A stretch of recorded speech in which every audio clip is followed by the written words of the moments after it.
Let me start with one thing. My daughters didn't ask for any of this. They didn't ask to be caught in the fallout of a cheating father, a man who built a double life and then left a mess none of us asked to clean up. My ex-husband died in a sudden accident last year. And just months before, I had started divorce proceedings because my daughters found out he was cheating. And not just a fling, he had fathered 2 boys with the woman he was cheating on me with. Those little boys are innocent, but for my girls, they're a living, breathing reminder of betrayal and trauma. And then came the real twist of the knife. His affair partner died too, leaving those boys orphaned. My ex-in-laws, his very Christian parents, decided that my daughters and I should take the boys in. As if nothing happened. As if the lies, the betrayal, the pain didn't matter. When we refused, they took us to court to try and take custody of my daughters. And even had the audacity to try moving into our house. That was never going to happen. Now, I'll fast forward to last week. It was my youngest daughter's 15th birthday. We live near this beautiful weekend market, fresh produce, honey, meats, handmade treats, and it's her favorite thing. Since her party was scheduled for later in the month, I gave her a birthday budget and told her to go wild. She was so excited. Mostly picked out chocolates, sweets, and some little gifts. But after about an hour, I started to worry. Just as I was pulling out my phone to call her, it rang. Her voice was shaking. She was crying. "Mom, some weird women won't let me leave. They're yelling at me." I grabbed my older daughter and ran. We found her backed up against a stall, red-faced, tearful, and surrounded by 6 older women. All of them wagging their fingers, practically shouting at her. Their words made my stomach turn. "You're unchristian. Your grandparents are heartbroken. You're evil for turning your back on your baby brothers. Those poor boys have no one. What kind of big sister are you?" My daughter was shaking. My baby, being emotionally ambushed at a public market by women old enough to know better. And worse, I recognized a few of them, from the church my ex-in-laws used to drag us to. I shoved myself between them and my daughter and told my eldest to take her sister's things to the car. Then I turned to the women and I didn't hold back. "You will not berate my children in public. You will not manipulate them. And you don't get to pretend this is about faith. This is about control. Go back to your little prayer circle and pray for some shame." They called me a disgraceful wife for not obeying my in-laws. They called me a bad mother. They said I would burn in hell for breaking a family apart. Eventually, the shouting got so bad that the market organizers asked all of us to leave. The women followed me like vultures as I got to the car. My daughters were silent. I could feel their hurt even as I drove away. And that's when I made a decision. No more. That night, after my daughters went to bed, I messaged someone I still trusted from the old church. I needed to know what was going on behind the scenes. And what he told me set my blood on fire. My ex-mother-in-law had posted this melodramatic sob story in the church Facebook group. It read like a Hallmark script gone wrong.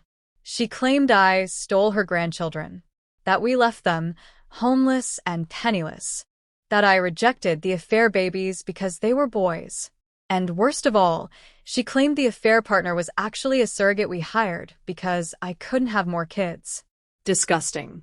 Manipulative. A total lie. But here's the thing about their church. They're oddly strict about certain things. And cheating? Oh, that's their ultimate sin. Gender, race, class? They'll judge you. But infidelity? They'll excommunicate you. My ex-mother-in-law knew that, so she twisted the truth into this tale of martyrdom. But what she forgot was that I had receipts. Lots of them. See, because the divorce wasn't finalized when my ex died, I still had access to every shred of evidence I collected. So the next day, I took the day off work and went to the print shop. I printed screenshots of my ex and his mistress, kissing in our living room. Their messages planning weekends together behind my back. Messages to his parents admitting the affair and their support of it. Texts from his mother harassing me during the divorce. And the worst, the messages they sent my daughters after his death, blaming them for destroying the family. In one, they called my girls bastards and said their father died because they exposed the truth. I paid extra for thick, glossy, high-quality paper. No pixelation. No deniability. Then I got creative. I bought binders, the kind that looked like the church's little hymn books. I printed a beautiful cover. The love story of X's name and a fair partner's name. And the first page, a full-color photo of them making out on our couch. I slipped those babies into the back of the church, on the hymn book table. Nobody checks them. People just grab and go. And then I waited. By Sunday afternoon, it had exploded. The church Facebook page was on fire. Members were furious. The comments were brutal. Adulterer, how could she lie to us? They harassed their own granddaughters? It got so heated the pastor had to step in and moderate. Even though they still blamed me for failing my duties as a wife, they sympathized with my daughters. And me, kind of. I even got 2 apology letters in the mail. One was handwritten, apologizing to my youngest and inviting her to return to the light. Cute. But the best part? My ex-in-laws were shamed out of the church. My mother-in-law posted a dramatic message about how no one cares for the elderly and how if only her perfect son were still alive, everything would be better. The irony? I was the one who made all the money. My ex had little to his name. Even his personal bank account and life insurance, everything, was inherited by my daughters. The will? He lied. Said they were the beneficiaries. Turned out it was his parents. But I didn't fight it.